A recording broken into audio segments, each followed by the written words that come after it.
السلام علیکم دوستو، جس طرح اسلام کی بنیاد پہلا کلمہ ہے، اسی طرح سکھ مذہب میں جو اس کی بنیاد ہے وہ مول منتر ہے، جس کو ایک اونکار بھی کہا جاتا ہے۔ وہ کچھ اس طرح ہے۔ اس مول منتر کا انواد کچھ اس طرح ہے کہ خدا ایک ہے، اس کا نام سچا ہے، صرف وہی دنیا کو بنانے والا ہے، وہ بے خوف ہے، وہ کسی سے نفرت نہیں کرتا، وہ ہمیشہ سے ہے اور ہمیشہ رہے گا، نہ اس کی کوئی شکل ہے نہ صورت، اسے کسی نے پیدا نہیں کیا، جسے گرو کی مہربانی سے جانا ہے۔ اب اس کے بعد ہم قرآن مجید کی طرف آتے ہیں۔ قرآن مجید کی ایک سورت ہے جس کا نام سورہ اخلاص ہے، جو کہ بہت مختصر ہے، اور اس میں جو ہے اسلام کی بنیادی تعلیم یعنی کہ توحید کا بیان ہوا ہے۔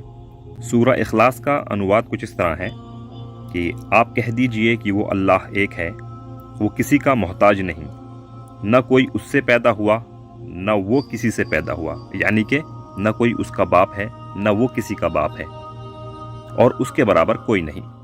سورہ اخلاص اور مول منتر میں صاف طور پر جو سمانتا نظر آتی ہے وہ ہے توحید، یعنی کہ خدا کو ایک ماننا، جیسے کہ اس میں بتایا گیا کہ اس کے جیسا کوئی نہیں ہے، نہ وہ کسی سے پیدا ہوا ہے نہ اس سے کوئی پیدا ہوا ہے، اور اسے کسی کا خوف نہیں۔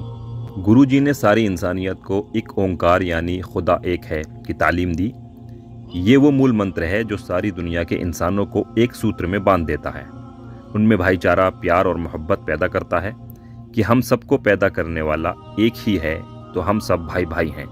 مشہور معروف شاعر علامہ اقبال رحمۃ اللہ علیہ نے گرو نانک جی کو مرد کامل کہتے ہوئے کچھ اس طرح سے خراج عقیدت پیش کی۔ آپ نے فرمایا، پھر اٹھی آخر صدا توحید کی پنجاب سے، ہند کو ایک مرد کامل نے جگایا خواب سے۔ گرو جی نے خدا تک پہنچنے کی راہ میں سب سے بڑی رکاوٹ جن چیزوں کو بتایا وہ یہ ہیں: خواہشات، کرودھ، لالچ، دنیا کی طلب اور اہنکار۔ اور اسلام میں ان سب چیزوں کو نفس امارہ کہا گیا ہے، اور ان سے ہر حال میں بچنے کی تاکید کی گئی ہے۔ اہنکار یعنی تکبر سے سب سے زیادہ روکا گیا ہے۔ ان سب کی بڑی وجہ یہ ہے کہ گرو جی شروع ہی سے صوفی حضرات کی صحبت میں رہے تھے، اور تاریخ پنجاب کے لیکھک عبداللطیف صاحب نے لکھا ہے کہ ایک صوفی حضرت سید حسن صاحب نے گرو جی کو اسلام کی تعلیمات سے انٹروڈیوس کرایا تھا۔